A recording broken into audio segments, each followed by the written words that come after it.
Arya's hands shake as she signs, "I can't do this," to her reflection, her baby's cries echoing from the next room while her friend's voice crackles through the phone. "He's already at the cafe, Arya. Just this once, trust me." "Sarah, you don't understand." Arya signed frantically, even though her friend couldn't see her through the phone. She grabbed her notepad and scribbled quickly, then read aloud in the halting voice she rarely used. "I look terrible. You look beautiful. You always look beautiful. And Marcus seems really nice. I met him at the community center last week. He's patient, kind, and he specifically said he didn't mind that you're deaf." Arya winced. She wasn't deaf, she could hear perfectly. She just couldn't speak properly, hadn't been able to since the accident that took her parents when she was 12. The words got trapped somewhere between her brain and her throat, coming out strangled and broken when they came at all. Most people assumed she was deaf, and it was easier to let them think that than explain the truth. Rosie's wails grew louder from the nursery, and Arya felt her chest tighten. 8 months old and already so much work. Beautiful, perfect work, but work nonetheless. Between double shifts at Murphy's Diner and the sleepless nights, Arya barely had energy to shower, let alone date. "I have to go. Rosie needs. I'm already on my way over to babysit. Don't you dare use that baby as an excuse to hide in that apartment for another 6 months." The line went dead. Arya stared at her phone, then at her reflection.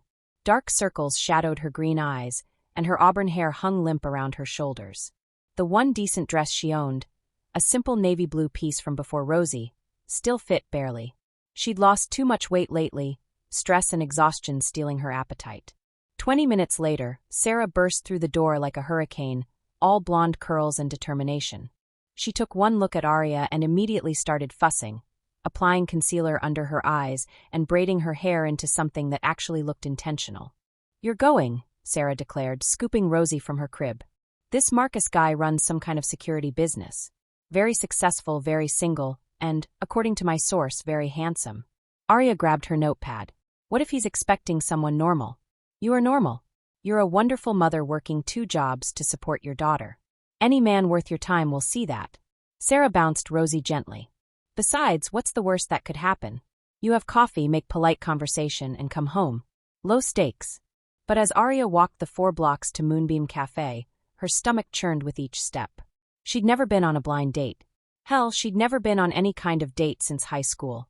Before Rosie's father had charmed his way into her bed, and then disappeared the moment she'd told him about the pregnancy. The cafe was small and warm, filled with mismatched furniture and the scent of cinnamon.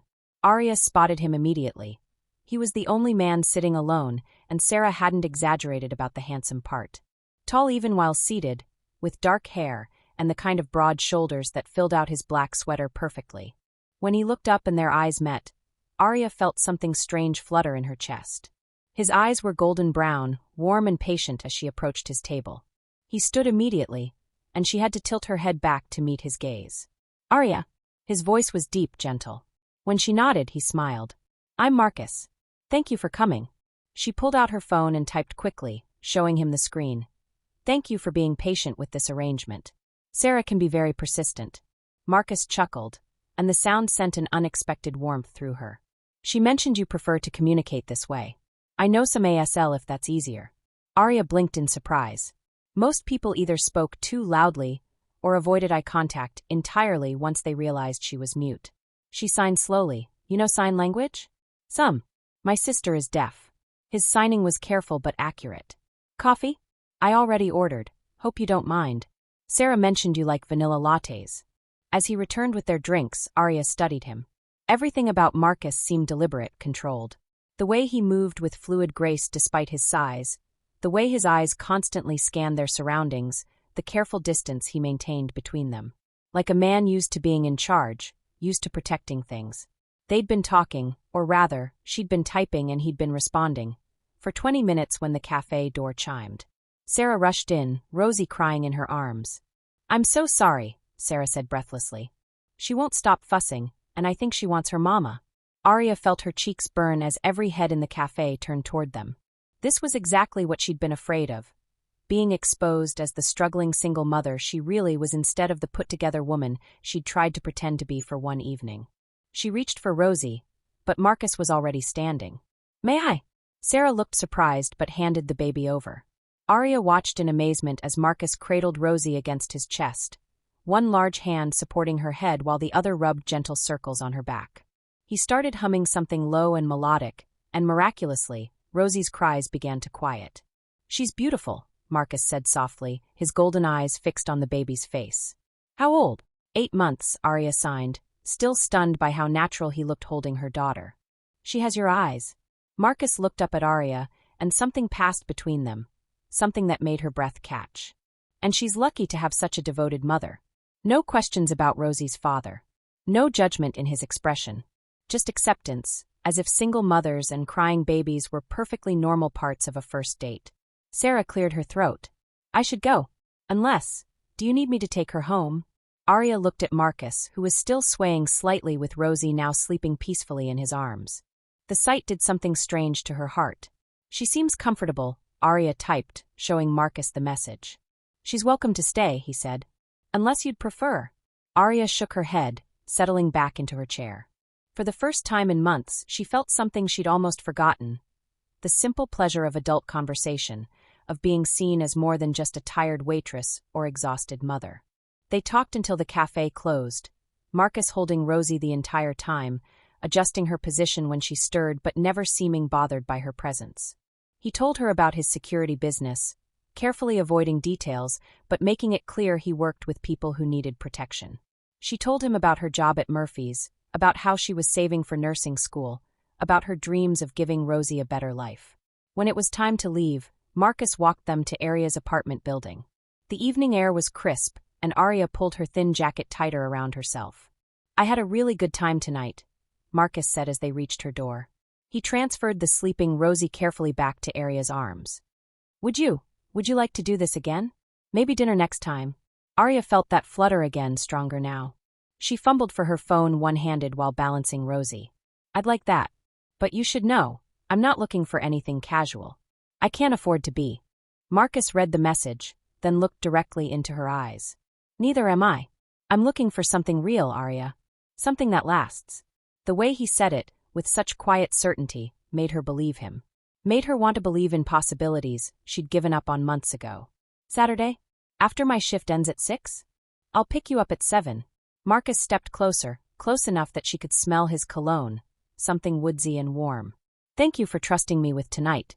With her. As Arya watched him walk away, she couldn't shake the feeling that something had fundamentally shifted in her world. Marcus moved like a man comfortable in his own skin, but there was something else there too. Something wild and carefully contained that called to parts of herself she'd forgotten existed. Inside her apartment, she settled Rosie in her crib and caught sight of herself in the hallway mirror. For the first time in months, she looked like more than just a tired mother.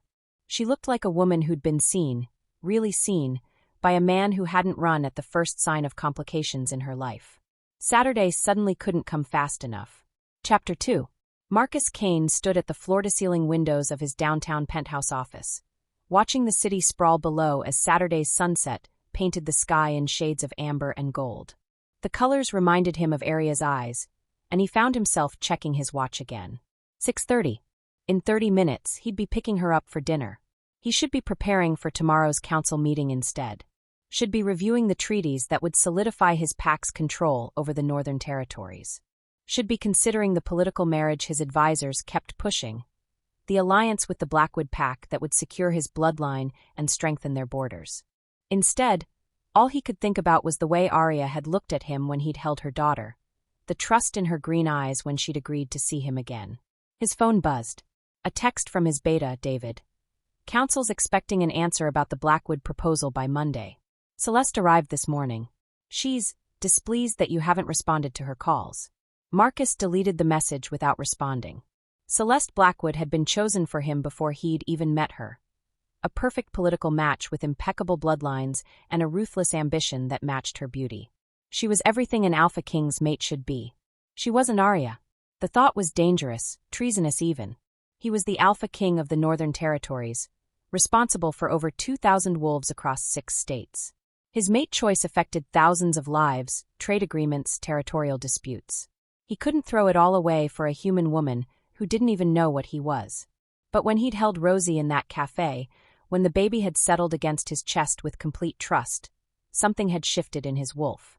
Some primal instinct had whispered mine with a certainty that had nothing to do with politics or bloodlines. Marcus straightened his tie and headed for the elevator. He was picking up Arya in 20 minutes, and he refused to let pack politics ruin what might be his only chance at something real. The drive to Arya's neighborhood took him from the gleaming towers of downtown into a part of the city most of his kind avoided. Too many humans, too much chaos, too many scents mixing together. But as he parked outside her building, Marcus felt more at peace than he had in months. Arya was waiting in the lobby, and the sight of her stole his breath. She wore a simple emerald dress that brought out her eyes, her auburn hair falling in soft waves around her shoulders. But it was her smile when she saw him, shy but genuine, that made his wolf preen with satisfaction. "You clean up nice," she typed on her phone, showing him the screen with a hint of playfulness. "So do you," he said, offering his arm.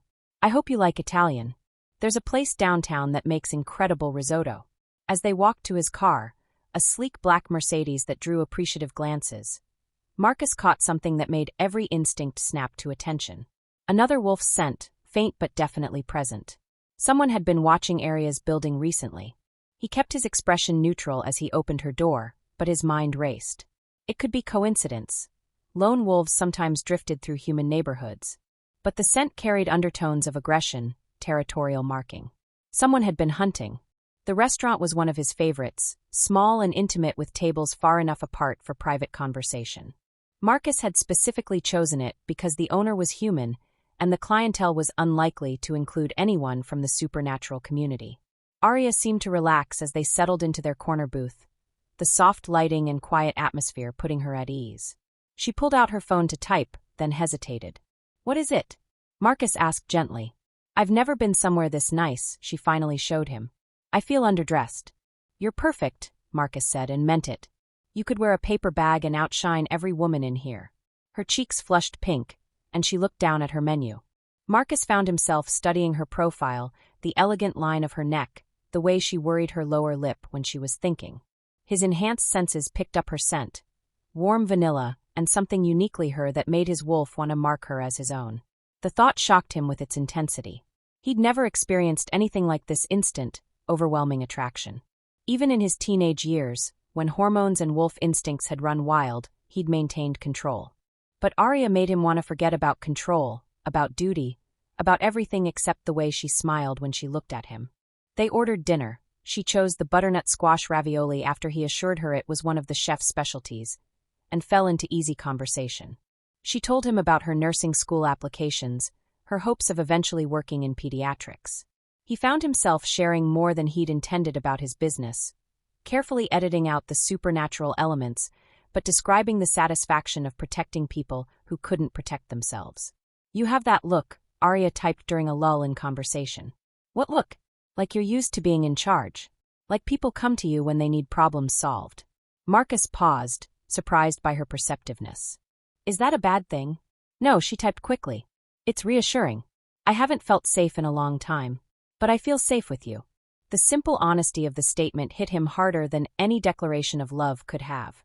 She trusted him, this woman who had every reason to be wary of men, who was raising a daughter alone and working herself to exhaustion. She felt safe with him. He reached across the table and covered her hand with his. Her skin was soft, warm, and he felt the slight tremble in her fingers. "You are safe with me, Arya. I promise you that." She turned her hand palm up, threading their fingers together, and Marcus had to concentrate on not letting his wolf's reaction show. The simple touch sent heat racing through his system, and he caught her slight intake of breath that suggested she felt it too. They were sharing dessert, a decadent chocolate torte that made Arya's eyes flutter closed in bliss, when Marcus caught the scent again. Wolves. Multiple wolves. And they were getting closer. Every muscle in his body tensed, but he kept his expression neutral. "Excuse me for a moment," he said, rising smoothly. "I'll be right back." He made it 3 steps toward the restroom before the restaurant's front door exploded inward. 3 wolves in human form stalked through the entrance, their eyes already shifted to the golden glow that marked their other nature. Marcus recognized them immediately, Blackwood enforcers, Celeste's cousins. They moved with predatory grace, heads turning as they scanned the restaurant for his scent. "Everyone stay calm," the lead wolf announced, his voice carrying the subtle growl of barely controlled transformation. We're looking for someone. Nobody needs to get hurt. Panic rippled through the human diners. Chairs scraped against the floor as people tried to back away, confused by the intruder's strange eyes and threatening presence. The maitre d' was reaching for the phone behind his podium. Marcus stepped into their line of sight, putting himself between the wolves and Arya's table. "Gentlemen, you're causing a scene." Marcus. The leader, Jonathan Blackwood, smiled, showing teeth that were already beginning to elongate. "Exactly who we came to find. You've been avoiding Celeste's calls." "I've been busy." Marcus could feel his own wolf pressing against his human skin, responding to the threat. Behind him, he heard Arya's sharp intake of breath. "Too busy for your intended mate?" Jonathan's voice dropped to a threatening rumble. "The pack council's getting impatient. Celeste's getting impatient. Her father sent us to remind you of your obligations." Marcus felt the familiar rush of alpha power flooding his system, the supernatural strength and speed that had kept him alive through countless challenges to his authority. "And I'm reminding you that you're in human territory, making a public spectacle. Leave. Now. We leave when you come with us." The second wolf, smaller but with the lean build of a hunter, stepped closer. "You've embarrassed our family long enough. I said leave." The authority in Marcus's voice hit the wolves like a physical force. Two of them actually stepped back, their wolves recognizing the alpha dominance, even as their human sides resisted. But Jonathan held his ground. "You think you can order us around? You think your pretty little human is worth starting a war over?" The mention of Arya sent rage blazing through Marcus's system. His wolf snarled, demanding blood for the implied threat. Around them, the restaurant had gone dead silent, humans sensing danger they couldn't understand. "Last warning," Marcus said quietly. Jonathan laughed and lunged.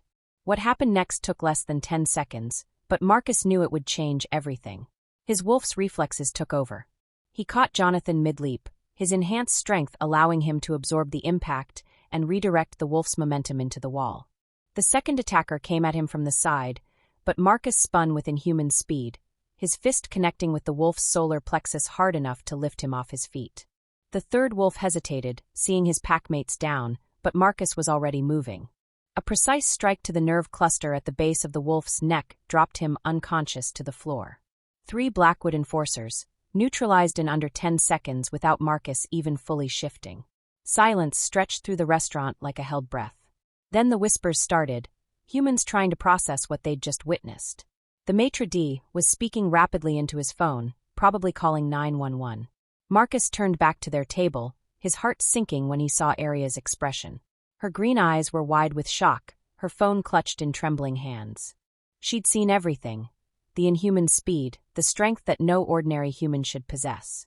He walked back to her slowly, hands visible and unthreatening. "Arya." She held up her phone. "What are you?" "I can explain." That wasn't normal. That wasn't human. Behind them, Jonathan was groaning as he pushed himself up from the floor. Marcus heard sirens in the distance, the human authorities responding to the disturbance call. He had maybe 2 minutes before this became a much bigger problem. "We need to go," he said urgently. "Right now." Arya stared at him for a long moment, and Marcus saw the war playing out in her expressive eyes. Fear warring with trust, logic battling against the inexplicable pull she felt toward him. Finally she stood. Marcus threw money on the table, far more than their bill, and guided her toward the back exit as the sirens grew louder. The Blackwood wolves were stirring, but they wouldn't pursue with human law enforcement so close. They made it to his car in tense silence. Marcus started the engine and pulled into traffic, his mind racing through damage control scenarios. How much had she seen? How much could he explain away? "My apartment," Arya typed, showing him the screen. The drive back to her neighborhood felt like the longest 20 minutes of Marcus's life.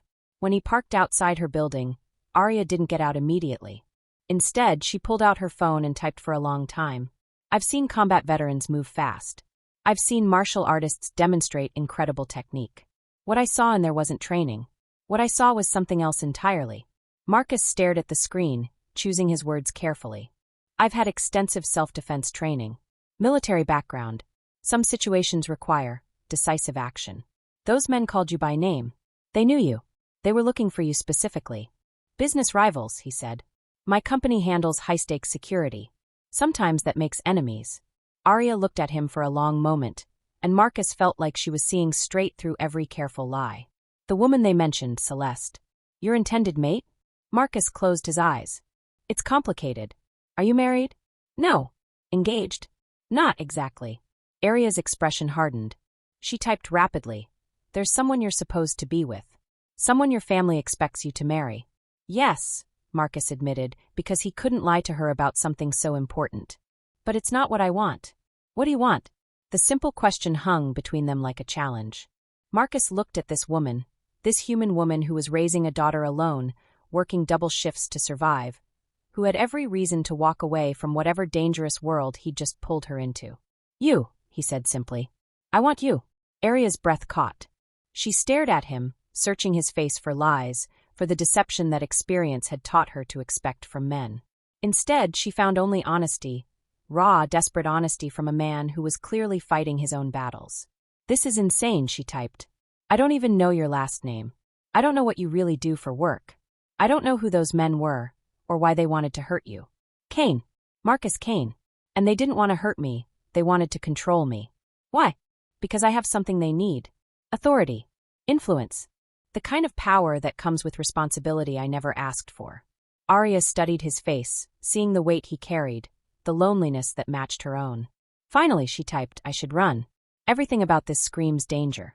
Smart women don't get involved with men who have enemies kicking down restaurant doors. No, Marcus agreed quietly. They don't. But I'm not feeling very smart right now. Arya. She held up a hand to stop him, then typed again. I felt something tonight. Before those men showed up, before everything went crazy. I felt something I thought I'd never feel again. What? Hope. She showed him the screen, then immediately started typing again. I haven't hoped for anything in so long. Just surviving, just taking care of Rosie, just making it through each day. But tonight, for a few hours, I remembered what it felt like to want something more. Marcus felt his heart clench. You can still have that. We can have that. Can we? With people trying to force you into some arranged marriage? With whatever dangerous life you're obviously living? I don't know, Marcus said honestly. I don't know if I can make you any promises about tomorrow, or next week, or next month. But I know I've never felt about anyone the way I feel about you. I know that when I held your daughter, something in me recognized home. And I know that walking away from you right now would be the biggest mistake of my life. Arya sat in silence for a long time, staring at her phone screen. When she finally looked up, Marcus saw determination in her green eyes. One more date, she typed. But this time I picked the place. Somewhere public, somewhere safe. And you tell me the truth, as much of it as you can. Deal. And if more of your enemies show up, if you put my daughter at risk in any way, I disappear. No explanations, no second chances. Understood. Arya studied his face one more time, then leaned across the console and pressed a quick kiss to his cheek. Her lips were soft, warm, and the simple touch sent electricity through his entire system. Thank you, she typed as she pulled back, for protecting me tonight. Whatever else happens, thank you for that. She was out of the car and through her building's front door before Marcus could respond. He sat in the darkness for a long time, her scent still lingering in his car, the phantom sensation of her lips still burning his skin. His phone buzzed. A text from David. Celeste knows about tonight. The Blackwood Wolves reported back. She's demanding a meeting tomorrow. Marcus stared at the message, then at Arya's building. Light flickered on in a third-floor window, her apartment. He could see her silhouette moving around, probably checking on Rosie, settling into the evening routine of single motherhood. He was the alpha king of the Northern Territories. His mate choice would affect thousands of wolves, countless alliances, the balance of power that kept their world stable. Walking away from his obligations would mean war, with the Blackwoods, with half the council, possibly with his own pack. But as he watched Arya's shadow in the window, Marcus knew he was already too far gone to choose duty over his heart. Tomorrow he would face Celeste Blackwood and the consequences of tonight's confrontation. But tonight belonged to the memory of Arya's trust, her hope, and the impossible possibility that love might be worth any price. Even if that price was everything he'd ever known. Chapter 3. 3 weeks after the restaurant incident, Arya found herself humming while she folded Rosie's tiny clothes, something she hadn't done since before her daughter was born. The soft melody died on her lips as she realized what she was doing, replaced by a flutter of panic in her chest. She was falling for Marcus Kane. Hard. It terrified her. The man who had seemed too good to be true was proving to be exactly that. Too good, too perfect, too conveniently available whenever she needed him. Like yesterday, when she'd come home from her morning shift at Murphy's to find her apartment's ancient heating system had finally given up the ghost entirely. She'd been standing in her kitchen, Rosie bundled in 3 blankets, trying to figure out how to afford an emergency repair when Marcus had knocked on her door.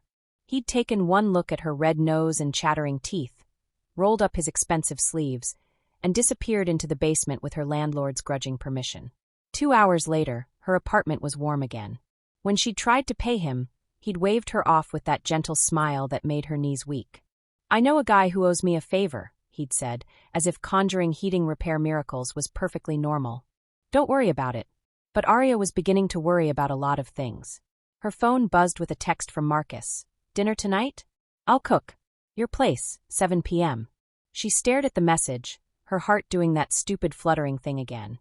Marcus had been cooking for her twice a week, showing up with bags of groceries and an easy confidence in her tiny kitchen that spoke of a man comfortable taking care of others. He made incredible meals, restaurant-quality food that must have cost more than her weekly grocery budget, and never seemed to expect anything in return except her company. "You don't have to keep feeding us," she typed back. "I want to. Besides, someone needs to make sure you're eating actual meals instead of whatever's cheapest at the corner store." Arya's cheeks heated. She hadn't realized he'd noticed her careful budgeting, the way she chose the marked-down produce and generic brands. But instead of judgment, all she'd ever seen in his eyes was understanding. "Rosie's teething. She might be fussy. I'll bring ice cream for her gums. See you at 7. Arya set down her phone and picked up Rosie, who was indeed gnawing on everything within reach with the single-minded determination of an 8-month-old whose teeth were coming in. "What do you think, baby girl? Is Mommy losing her mind?" Rosie gurgled and grabbed for Arya's hair, which she took as either approval or indifference. Either way, Arya found herself looking forward to 7 o'clock with an anticipation that scared her. Marcus arrived precisely on time, carrying enough groceries to feed a small army and a stuffed elephant that made Rosie shriek with delight. Watching him crouch down to her daughter's level, his expensive suit replaced by dark jeans and a cashmere sweater that probably cost more than Arya's rent, she felt that dangerous warmth spreading through her chest again. "How was your day?" he asked, beginning to unpack ingredients with the efficiency of someone who clearly spent time in high-end kitchens. Arya grabbed her notepad. Long Mrs. Henderson complained about her eggs for 20 minutes, then left a 50-cent tip on a $40 order. Marcus's jaw tightened almost imperceptibly. "Some people don't deserve good service." "It's fine. I'm used to it. You shouldn't have to be." The quiet intensity in his voice made her look up sharply. For just a moment, his golden brown eyes held something almost predatory, something that reminded her of the way he'd moved in that restaurant 3 weeks ago. Then Rosie babbled from her high chair, and the moment passed. They fell into an easy routine, Marcus cooking while Arya played with Rosie, the domestic scene so natural it made her chest ache with longing. This was what she'd dreamed of during her pregnancy, alone and terrified and convinced she'd never have a partner to share the load with. Someone who'd help with dinner, who'd make her daughter laugh, who'd look at them both like they were precious. "You're quiet tonight," Marcus said as he plated what looked like restaurant-quality salmon with roasted vegetables. "Just tired," she wrote, which was partly true. She was tired, but more than that, she was overwhelmed by how right this felt, how easy it would be to pretend they were a real family. During dinner, Rosie knocked over her sippy cup for the 3rd time, and Marcus cleaned it up without missing a beat in their conversation. When she started fussing, he automatically handed her the ice-filled teething ring he'd brought, as if he'd been caring for teething babies his entire life. "You're really good with her," Arya typed, showing him the message.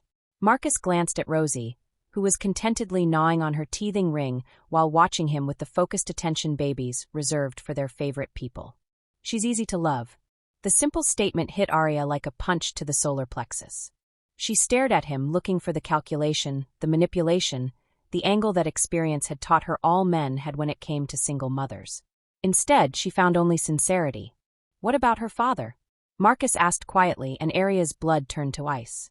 She'd been dreading this question for weeks. Her hands shook as she reached for her notepad. "He's not in the picture. Never was really. His loss," Marcus said simply, and moved on to asking about her nursing school applications, as if the topic of Rosie's father was completely closed. But as the evening progressed, Arya found herself cataloging the small things that didn't quite add up. The way Marcus's phone never stopped buzzing with messages he'd glance at and dismiss. The expensive watch on his wrist that caught the light when he reached for the salt. The fact that he'd shown up with $40 worth of groceries for a casual dinner without blinking. When they settled on her second-hand couch to watch a movie, Rosie finally asleep in her bouncer between them, Arya grabbed the remote and scrolled through streaming options. Horror movie? She typed, showing Marcus the screen. Only if you're sure. Some of them can be pretty intense. She selected a supernatural thriller she'd been meaning to watch. Something about werewolves in a small town. As the opening credits rolled, she watched Marcus's face for his reaction.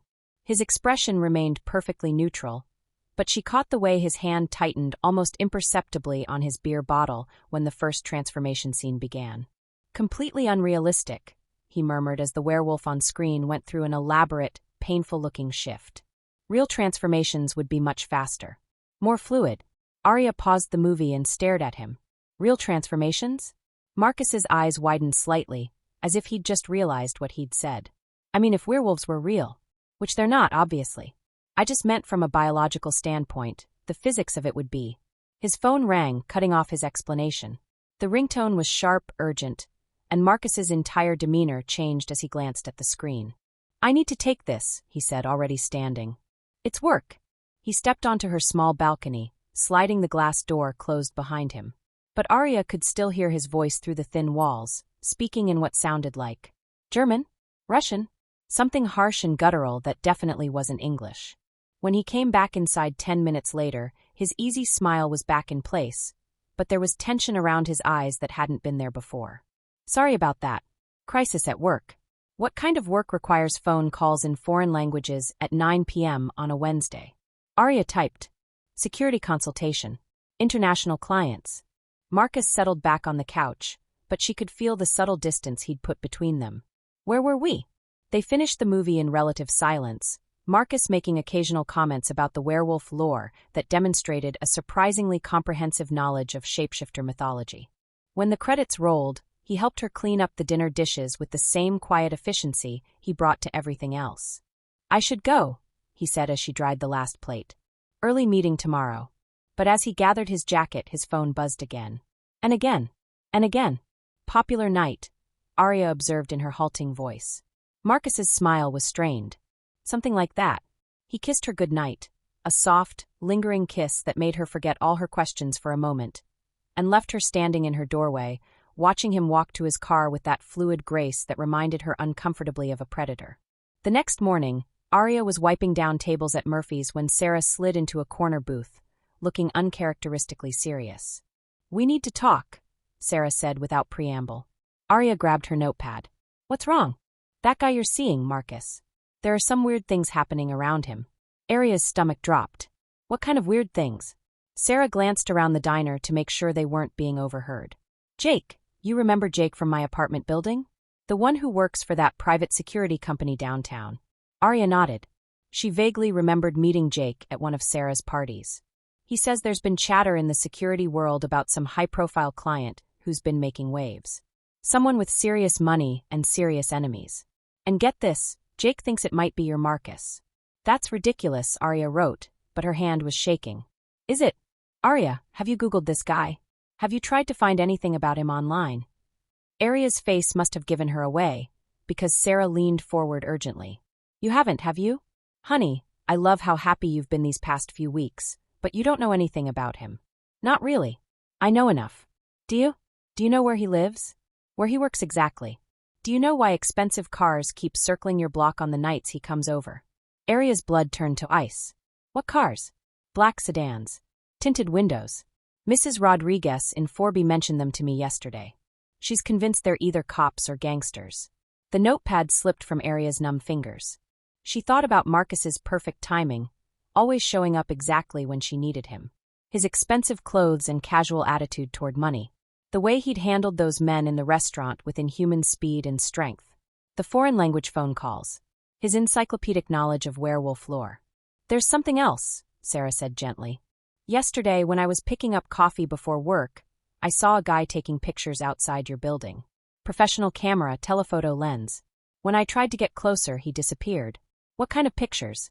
I don't know. But Arya, What if Marcus isn't who he says he is? The rest of Arya's shift passed in a blur. Every time the diner's door chimed, she expected to see Marcus walk in with that gentle smile that made her forget all her doubts. But he didn't come, and by closing time, she'd worked herself into a state of barely controlled panic. She was walking to her car when she noticed the black sedan parked across the street. Tinted windows, expensive-looking, exactly like Sarah had described. As she fumbled with her keys, trying not to look directly at the car, she saw the driver's side window roll down, just enough for the lens of a camera to emerge. Arya's heart hammered as she drove home, checking her rearview mirror every few seconds. The sedan followed her for 3 blocks before disappearing into traffic, leaving her wondering if she'd imagined the whole thing.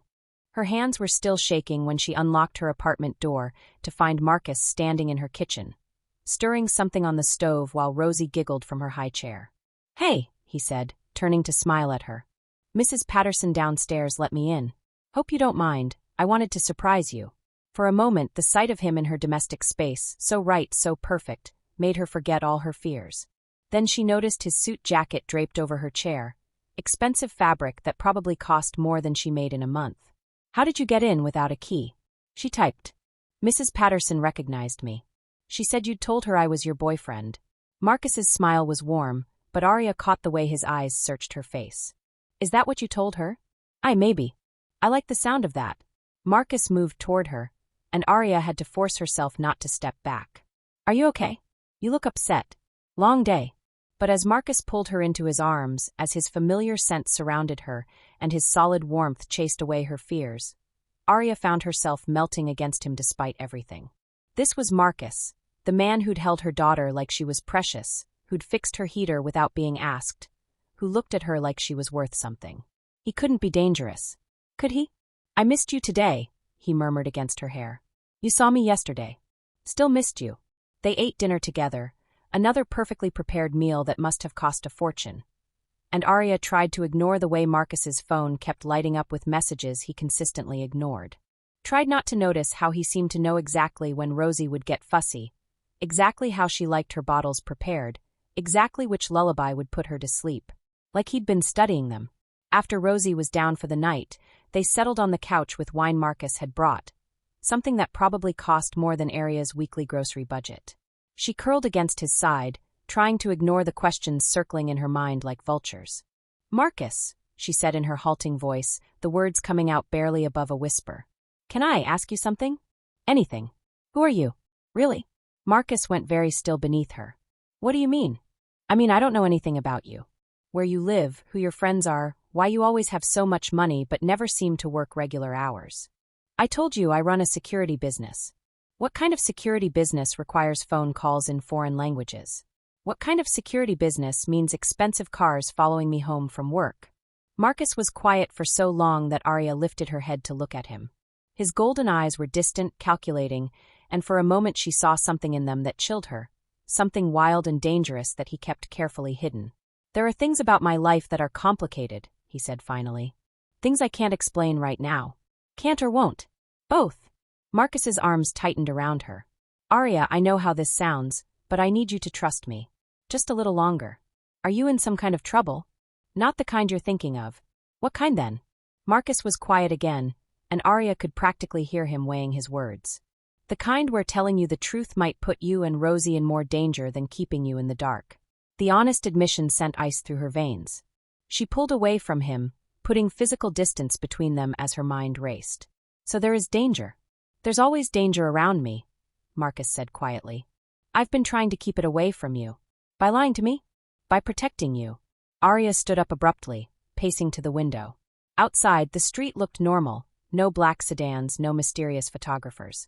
But she no longer trusted her own perception of normal. "I can't do this," she typed, showing him the screen without turning around. "I can't build something with someone who won't tell me the truth. I've been down that road before." "Arya, please." Rosie's father was full of secrets too. Full of promises that everything would be explained eventually, that I just needed to trust him a little longer. Marcus was behind her now. She could feel his warmth at her back. "I'm not him." "How do I know that?" "Because he left." Marcus's voice was rough, barely controlled. "And I'm here. I'm here every day, trying to earn the right to be part of your life." Arya closed her eyes, feeling tears threaten. By lying to me. By protecting you from a world you don't understand. A world that would destroy everything good in your life if it knew you existed. She turned to face him then, and what she saw in his eyes made her breath catch. Pain, longing, and something that looked almost like fear. What world? Marcus stared at her for a long moment, and Arya saw him wrestling with himself, saw the moment he made his decision. The supernatural world, he said quietly. A world where what happened in that restaurant 3 weeks ago was barely a skirmish. A world where the wrong people knowing about you and Rosie could mean losing you both forever. Arya's legs went weak. She sank onto the couch, staring at him as pieces began clicking into place. You're serious. Dead serious. The men in the restaurant weren't entirely human. And you aren't entirely human either.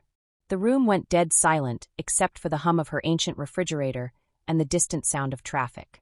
Arya stared at Marcus, looking for signs of mental illness, for the cruel smile that would indicate this was all some elaborate joke.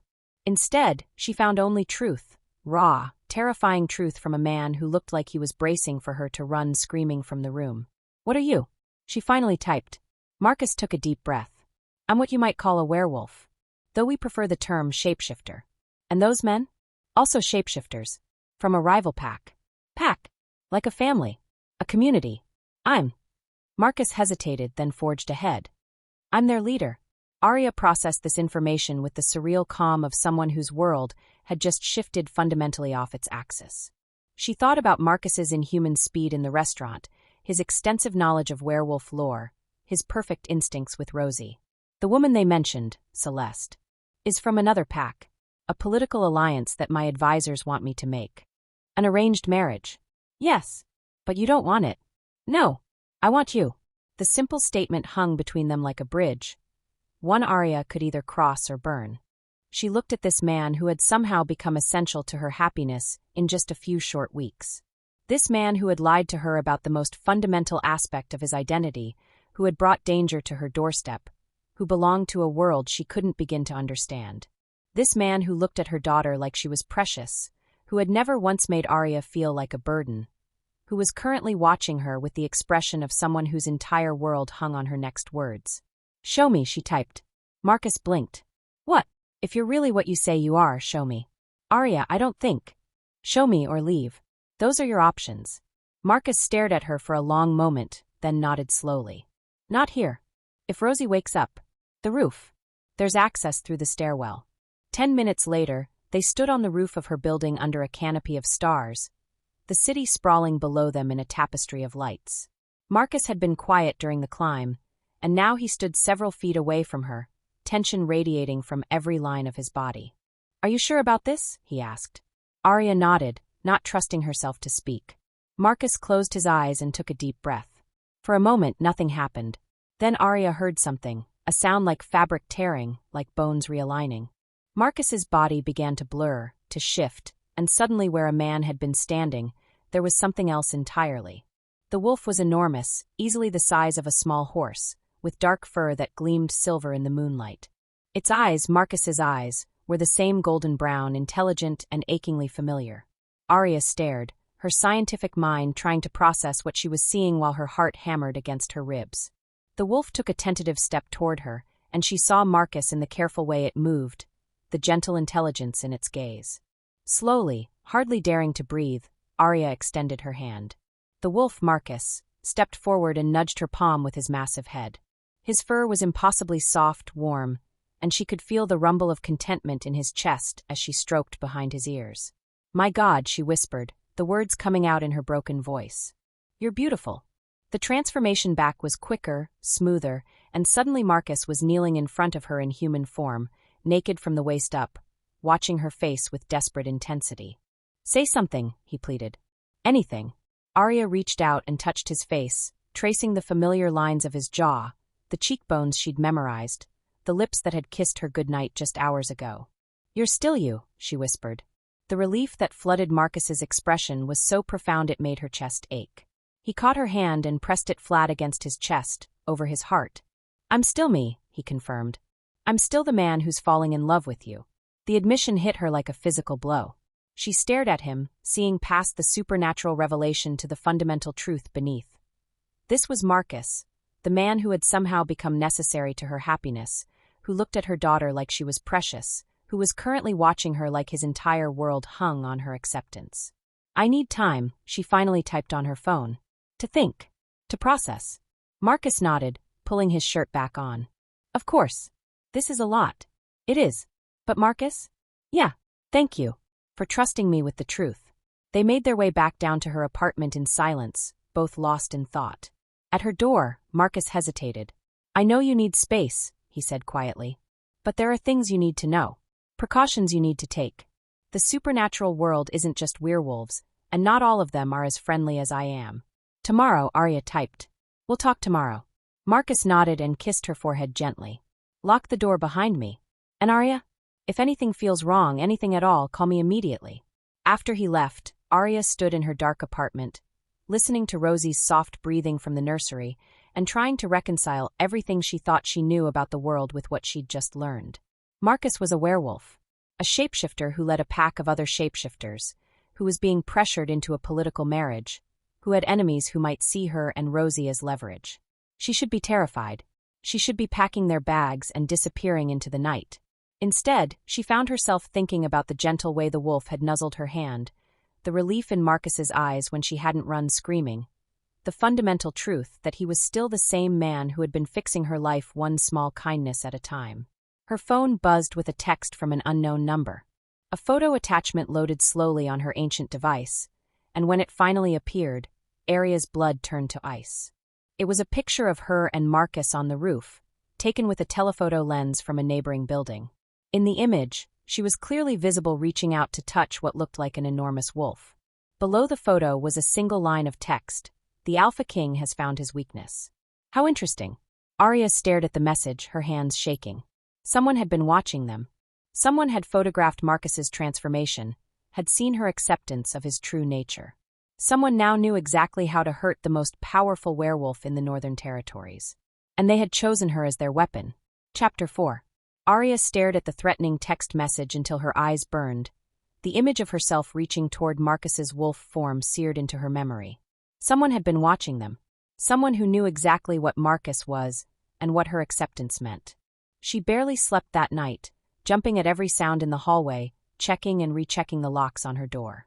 When Rosie woke for her middle-of-the-night feeding, Arya found herself positioning the rocking chair where she could see both the front door and the fire escape, her daughter's innocent babbling the only thing keeping her grounded. By morning, dark circles shadowed her eyes and her hands shook as she prepared Rosie's bottle. Her phone had been mercifully quiet since the mysterious message, but she couldn't shake the feeling of being watched, hunted. The rational part of her mind said she should call Marcus immediately, tell him about the threat. But every time she reached for her phone, she hesitated. He'd said the supernatural world was dangerous, that knowing about her could put her in more danger than staying in the dark.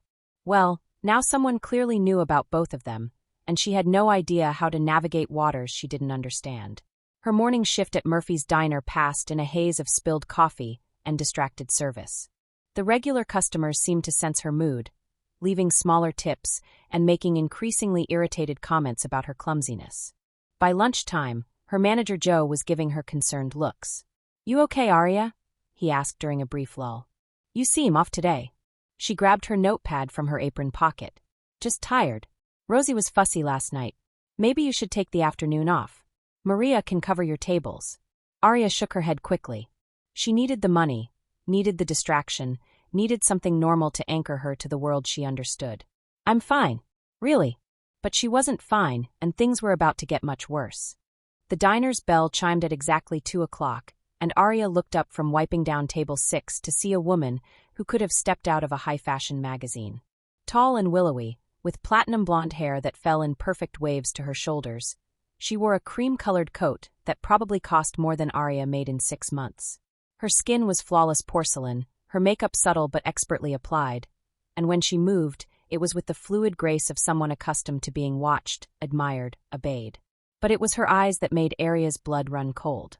Ice blue and calculating, they swept the diner with the predatory assessment of a hunter sizing up prey.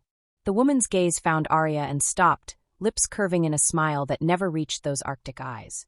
She walked directly to Arya's section, sliding into a corner booth with the deliberate precision of someone who had planned this encounter down to the smallest detail. "Well," the woman said, her voice cultured and smooth as silk, "you must be Arya Thorne." Arya's hand tightened on her order pad. She hadn't given the woman her name, hadn't seen her before in her life. But those ice-blue eyes held recognition, and something far more dangerous, satisfaction. "Can I help you?" Arya wrote on her pad, showing it to the woman. "Oh, how quaint. You really are mute, aren't you?" The woman's smile widened, showing perfect white teeth. "I wasn't entirely sure the reports were accurate. I'm Vivian Blackwood, though I suspect Marcus has mentioned me." The name hit Arya like a physical blow. Vivian, not Celeste, as those men in the restaurant had said. But the claim was unmistakable. This was the woman Marcus was supposed to marry. "I don't know what you're talking about," Arya wrote, her hand shaking slightly. "Oh, darling, please. We both know exactly why I'm here." Vivian leaned back in the booth, perfectly at ease. "Marcus Kane, Alpha King of the Northern Territories, has been playing house with a little human waitress and her bastard child. Did you really think no one would notice?" The casual cruelty of the words, delivered in that honeyed voice, made Arya's vision blur. She looked around the diner desperately, hoping Joe would intervene, but he was in the back office doing paperwork. "You need to leave," Arya wrote. "Oh, I don't think so. You see, we need to have a conversation about your relationship with my intended mate." "He's not your mate. Isn't he?" Vivian reached into her designer purse and pulled out a sleek tablet, swiping through what appeared to be official documents. "Alliance agreement between the Blackwood and Kane packs, signed by both our fathers when we were children. Marriage contract, approved by the Northern Territories Council. Mating ceremony scheduled for the winter solstice." She turned the tablet so Arya could see the formal documents, Marcus's signature clearly visible at the bottom of several pages. "Marcus has obligations, darling. To his pack, to our alliance, to the continuation of strong bloodlines. What he doesn't have is the luxury of slumming with damaged human goods." Arya's face burned with humiliation and rage. She started to write a response, but Vivian continued, her voice dropping to a whisper that somehow carried more menace than any shout. "Did he tell you what you really are to him? You're an Omega, sweet thing. I can smell it on you even in human form, all that lovely submission and fertility just rolling off you in waves. To an alpha like Marcus, you're basically a walking pheromone factory. No wonder he's been sniffing around. You're lying." "Am I? Tell me, has he ever lost control around you? Ever seemed almost feral in his desire? That's not love, darling. That's biology. You're triggering every breeding instinct he has, but that doesn't make you mate material." Arya's hands were shaking so hard she could barely hold the pen. Everything Vivian was saying aligned with things she'd noticed: Marcus's intensity, the way his eyes sometimes seemed to glow when he looked at her, the almost desperate way he held her sometimes. A true mate for an alpha king needs to be strong, sophisticated, capable of managing pack politics and territorial negotiations. "Tell me, what languages do you speak? What experience do you have with supernatural law? Can you even defend yourself, let alone a pack of several thousand wolves?" "I don't need to defend." "Of course you do. That's what being a pack queen means. It means being a partner who strengthens your mate's position, not a liability who weakens it." Vivian's smile turned pitying. "Look at yourself, sweetheart. You can't even speak. How exactly do you think you'd address the Pack Council? How would you represent the Northern Territories in diplomatic negotiations?" Each word was a calculated strike at Arya's deepest insecurities. She thought about the foreign language phone calls Marcus took, the expensive clothes and cars, the world of power and politics he'd hinted at but never fully explained. "And then there's your daughter," Vivian continued, her voice dropping to barely above a whisper. "Born of weak human stock, sired by some nobody who abandoned her. Do you really think the pack would accept a bastard halfling as potential heir to the Northern Territories?" "Stop." Arya's writing was barely legible now. "Marcus needs strong children, legitimate heirs who can hold their own against challenges from rival packs. Your little Rose is pretty enough, I'm sure, but she'll never be more than a burden to him. A reminder of his foolish dalliance with a pathetic mute Omega who could never be queen." Arya shot to her feet, so quickly her chair toppled backward, drawing stares from the other customers. Tears were streaming down her face, but she couldn't seem to stop them. Every cruel word Vivian had spoken felt like truth, confirming every doubt she'd harbored about her relationship with Marcus. "You don't know anything about us," she wrote frantically. "Don't I?" Vivian pulled out her phone and showed Arya the screen. It was the same photo from last night, Arya reaching toward Marcus's wolf form, but the angle was different, clearer. Someone's been very thorough in documenting Marcus's little walk on the wild side. This image is already circulating through the supernatural networks, by the way. Everyone knows about you now. Arya stared at the photo, seeing herself through hostile eyes for the first time. She looked small, vulnerable, completely out of place in Marcus's supernatural world. The Pack Council is meeting tomorrow to discuss the situation, Viven continued. They're not pleased that their Alpha King has been compromising Pack security by involving a human in supernatural affairs. Especially a human who's now a known liability. What do you mean?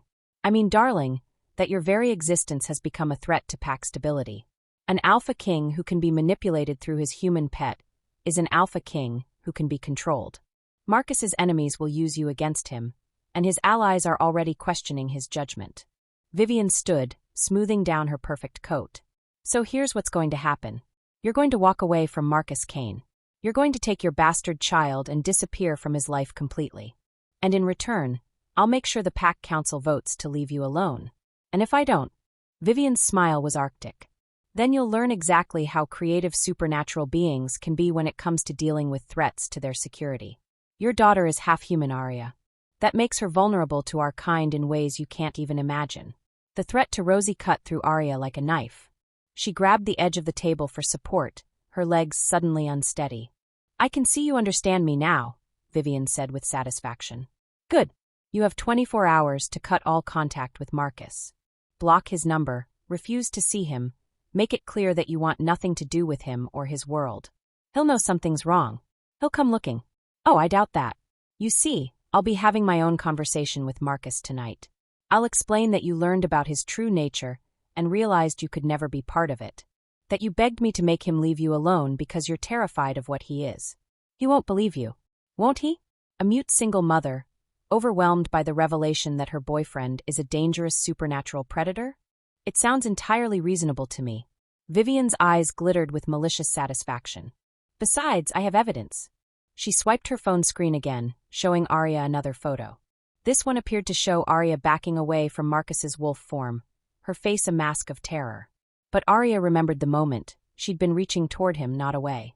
The angle and timing of the photo made her look frightened when she'd actually been amazed. Photo manipulation is such a useful skill, Viven said conversationally. I have an entire series showing your rejection of Marcus's true nature. Very convincing, don't you think? Arya stared at the doctored images, seeing how they could be used to destroy everything she and Marcus had built together. The woman was thorough, calculating, and utterly ruthless. 24 hours, Arya. For your daughter's sake, I hope you make the right choice. Viven left the diner without ordering anything, leaving behind only the lingering scent of expensive perfume and the wreckage of Arya's world. Arya stood frozen by the table, tears streaming down her face, until Joe emerged from the back office and found her there. Jesus, Arya, what happened? You look like you've seen a ghost. She fumbled for her notepad with shaking hands. I need to go home. Please. I need to go home. Joe took one look at her devastated expression and nodded immediately. Go. Take tomorrow off too if you need it. Maria can cover your shifts. The walk home felt like a death march. Every step took her further from the life she'd begun to imagine with Marcus, closer to the reality of what she really was. A liability he couldn't afford to keep. By the time she reached her building, Arya had made her decision. She couldn't risk Rosie's safety, couldn't be the weakness that brought down the man she loved. The photos Viven had shown her made it clear that her relationship with Marcus was already being used against him. She had to let him go. Mrs. Patterson was just collecting her mail when Arya stumbled through the lobby, and the older woman took one look at her tear-stained face and immediately offered to watch Rosie. Honey, you look like you need some time to yourself, she said gently. Why don't you let me take the baby for a few hours? Arya nodded gratefully, too emotionally drained to even attempt communication. She handed over Rosie's diaper bag and kissed her daughter's forehead, breathing in her innocent baby scent before letting Mrs. Patterson take her away. Alone in her apartment, Arya pulled out her phone and stared at Marcus's contact information. Her thumb hovered over the block button for a long time before she finally pressed it. The finality of the action hit her like a physical blow. She sank onto her couch and let herself cry, for the relationship she was giving up, for the life she'd begun to imagine, for the man who would think she'd rejected him when the truth was that she was trying to protect him. Her phone rang an hour later, showing an unknown number. She ignored it, then again, and again. Finally, a text appeared from the same unknown number. "Arya, it's Marcus. Why is my number blocked? What's wrong?" She stared at the message, her heart breaking all over again. How could she explain? How could she make him understand without telling him about Vivian's threats? "I can't do this anymore," she finally typed back. "I'm sorry. What happened? Let me come over. We can talk about whatever's wrong." "No. Please don't come here. I need space." "Arya, this is about last night, isn't it? About what I showed you. I know it was a lot to process. It's about everything. Your world, the danger, all of it. I can't risk Rosie's safety." The phone went quiet for a long time. When it buzzed again, Marcus's message was shorter. "I understand. But please, can we just talk? Face to face?" "No. I'm sorry, Marcus. This is over." She turned off her phone after that, unable to bear whatever response he might send.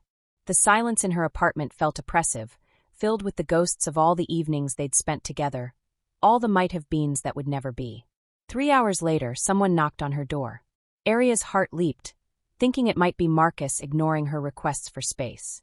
But when she looked through the peephole, she saw Vivian Blackwood standing in the hallway, looking as perfectly composed as ever. "I know you're in there, darling," Vivian called softly. "We need to chat." Arya opened the door reluctantly, not inviting the other woman inside. "I thought you'd want to know," Vivian said, her ice-blue eyes sparkling with satisfaction, "that I just finished having a lovely conversation with Marcus. I showed him the photos, explained how terrified you were when you learned what he really was. He's devastated, of course, but he understands. He won't be bothering you anymore." The casual cruelty in Vivian's voice made Arya sick to her stomach. "He asked me to tell you that he's sorry for bringing danger into your life," Vivian continued. "He wants you to know that he'll make sure no one from our world ever bothers you again. Quite noble of him, really." "You're lying." "Am I? Check your phone, darling. I suspect you'll find a farewell message waiting for you."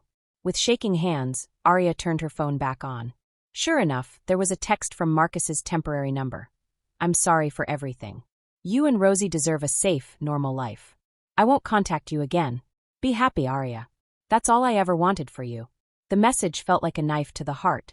Even in what he believed was her rejection, Marcus was thinking of her happiness, trying to protect her from his world. "Perfect, isn't it?" Vivian said, watching Arya read the message. "He thinks he's being noble, setting you free from the dangerous supernatural world. Meanwhile, I get my intended mate back, and you get to fade into obscurity where you belong. You don't know him at all if you think this is over." "Oh, but it is. You see, darling, Marcus is honorable to a fault. If he believes you've rejected him for valid reasons, which, thanks to my carefully curated evidence, he absolutely does, then he'll respect that decision even if it destroys him." Vivian stepped closer, her voice dropping to a whisper. "And between you and me, it is destroying him. I've never seen an alpha look so broken. But don't worry, I'll be there to help him heal, to remind him of his duties and responsibilities. By the time of our mating ceremony, this unfortunate episode will be nothing but a distant memory. He doesn't love you." "Love?" Vivian laughed, the sound like breaking glass. "Darling, love is for children and fairy tales. Marcus and I are adults with adult responsibilities. We'll build something much stronger than love. We'll build an empire." She turned to leave, then paused. "Oh, and Arya? If you're thinking about changing your mind, about trying to reach out to Marcus with some last-minute confession of undying devotion, don't. The supernatural world has a long memory for those who cause problems. Your daughter may be safe now, but that protection only extends as long as you stay away from what doesn't belong to you."